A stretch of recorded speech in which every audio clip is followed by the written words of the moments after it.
Magandang araw po sa inyo mga tagapanood or magandang gabi.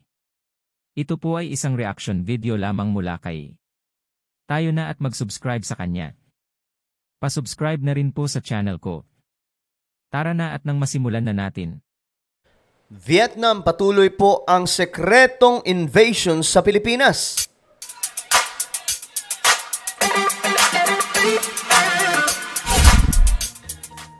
Hello, magandang oras po sa lahat ng ating mga kababayan, lalong-lalo na po lahat ng mga solid sangkay na nanonood lagi sa ating mga video na ina-upload.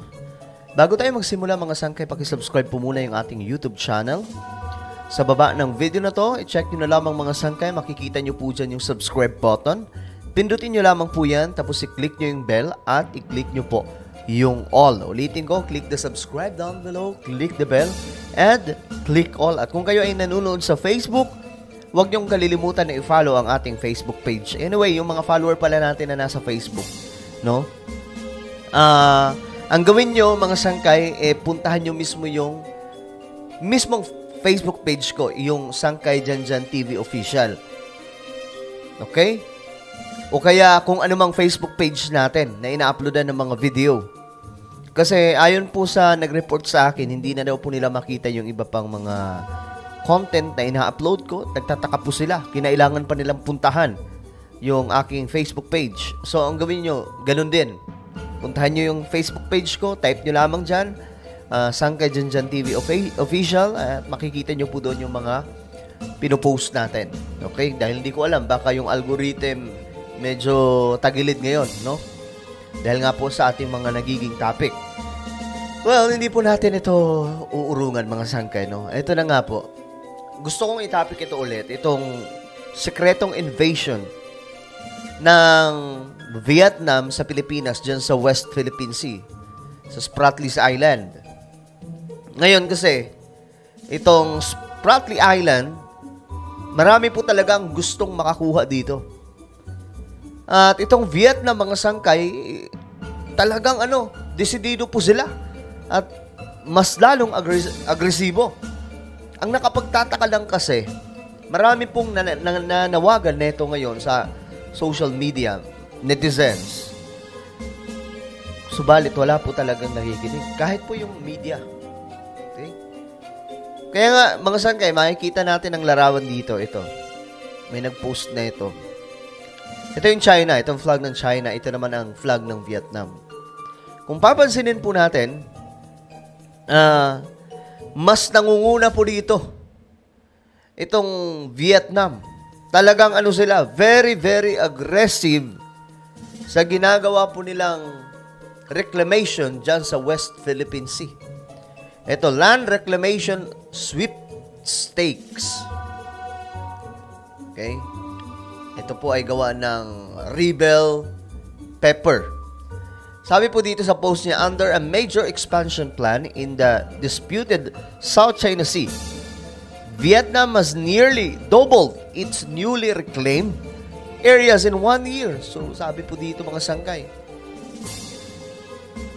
dinoble pa nitong Vietnam yung kanilang ginagawang reclamation dyan po sa West Philippine Sea. Samantala mga sangkay, marami sa mga media ng Pilipinas, wala pong pakialam dyan. Nakapagtataka no? Yung mga politiko ngayon, tingnan nyo na lang mga sangkay, saan busy? Sa politika sa Pilipinas, napakalayo po ng 2025 at 2028. Ang pinag-uusapan nila yun, yung politika, yung awayan. But how about yung West Philippine Sea? Hindi po nila, wala po silang pakialam. Alam nyo, ang kanilang pinag-uusapan ngayon, China. Tama na pag-usapan ng China. But how about Vietnam? Sekreto, subalit, agresibo. Actually, hindi na po ito secret Ginagawa lamang pong sekreto at hindi ko alam bakit ang tahimik ng media, ang tahimik po ng marami sa mga politiko, mga sangkay.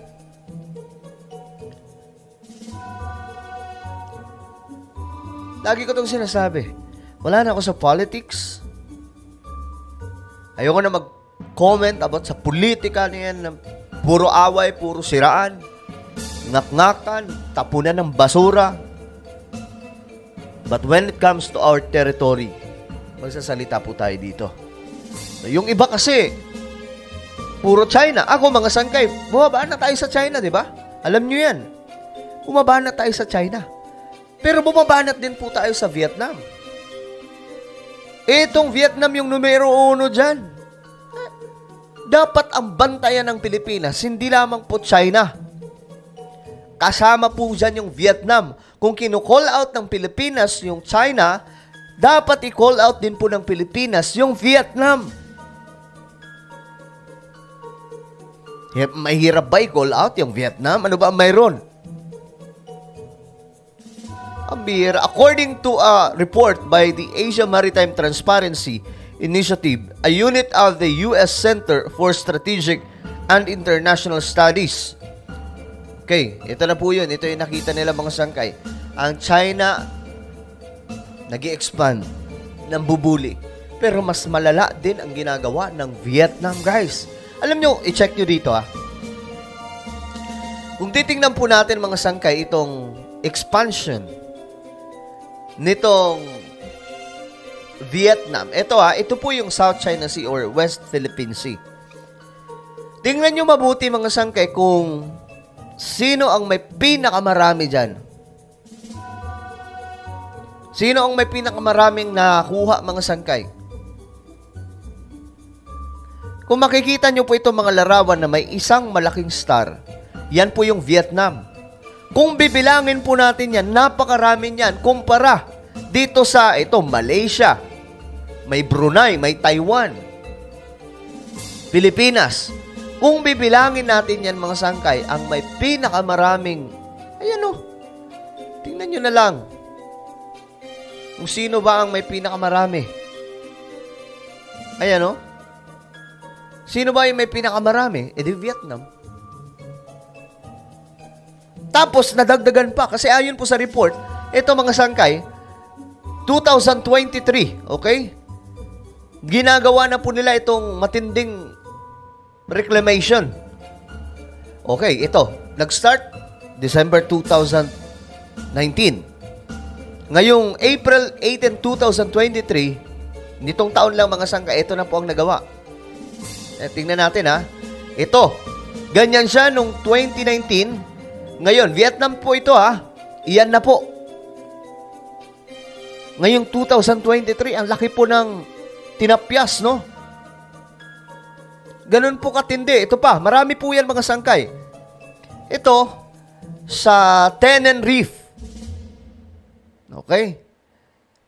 April 16, 2021. Tapos ito namang isa, April 2023. Tingnan natin yung 2021. Yan po nung 2021. 2023, yan po. Tumitindi. Mayroon na po silang kung ano bang nailagay dyan. Ito. O, tingnan pa po natin yung iba mga sangkay. Kasi wala pong nagsasalita dito eh. Ito, April 2023, ito namang Sand Cave or Kai. Ang laki na po ng nagawa. So, ilan lamang po ito mga sangkay, napakarami po nito. Ito ay binigyan lamang po natin ng ilan sa mga halimbawa itong ginagawa po dyan sa West Philippine Sea ng Vietnam. Kasi ang Vietnam, hindi ko alam bakit ayaw po i-call out ng Pilipinas. Ang dami na nga pong nagpo-post. Ang daming nagpo-post tungkol dito mga sangkay. Ito, titingnan po natin sa Facebook. Ang dami po. O, ito. Bad trip na mga sangkay yung marami sa mga kababayan natin dahil nga po sa ginagawa nitong Vietnam. Ang dami pong gumagawa ng post tungkol dyan na wala pong pakialam yung mga politiko sa bansa. Ewan ko ba? Bakit naman ganun, mga sir? Nag-i-expand. Itong Vietnam, doble pa kaysa sa China. Mas malala pa po sa China. Pero wala pong may pumapansin. Wala pong may desidido i-call out yung Vietnam. Tayo dito mga sangkay sa channel natin, kino-call out po natin. Sekretong invasion ng Vietnam dyan sa West Philippine Sea. Tapos ayaw po yung pansinin ng iba. Ayaw po pansinin. Ang solusyon dyan, magpadala po ng maraming kasundaluhan dyan sa West Philippine Sea. Yung mga natitirang atin, no? Ang gawin natin kasi hindi na po natin mapapalayas yung Vietnam dyan eh. Hindi nga natin ma-call out pagpapalayas pa kaya. Ang kailangan gawin natin, lahat ng mga natitirang atin na lamang po dito, sa mga nakikita po natin, yung mga natitira na lamang po na pwede natin masabi na sa atin, yun yung proteksyonan natin, patayuan na ng mga estruktura. Dahil kung hindi, wala pong matitira sa atin. Ayan po, kakaunti lang yung sa atin. Ito yung flag natin, 1, 2, 3, 4, 5, 6, 7, 8, 9, 10. Bilang na bilang lamang. Pero yung Vietnam, 1, 2, 3, 4, 5, 6, 7, 8, 9, 10, 11, 12, 13, 14, 15, 16, and many more na mga nahugot po nila dyan sa West Philippine Sea. So tayo mga sangkay, ang gagawin natin ngayon, i-call out nyo po. No? I-call out nyo po itong Vietnam sa pamaanong pamamaraan. I-share po natin ang video na to. Talagang i-call out natin hindi lang ang Vietnam kundi yung mga politiko at media na ayaw po ibalita ito. Ayaw po pag-usapan ito. Alright? Ano po ang inyong opinion? Just comment down below. Now, I invite you. I-subscribe nyo po itong isa kong YouTube channel, Sangkay Revelation. Hanapin nyo po ito sa YouTube. Okay? At kapag nakita nyo na, i-click nyo po yung subscribe, click ang bell, at i-click nyo po yung all. Ako na po yung magpapaalam hanggang sa muli. This is me, Sangkay Janjan. Palagi nyo pong tatandaan that Jesus loves you. God bless everyone. Maraming salamat po.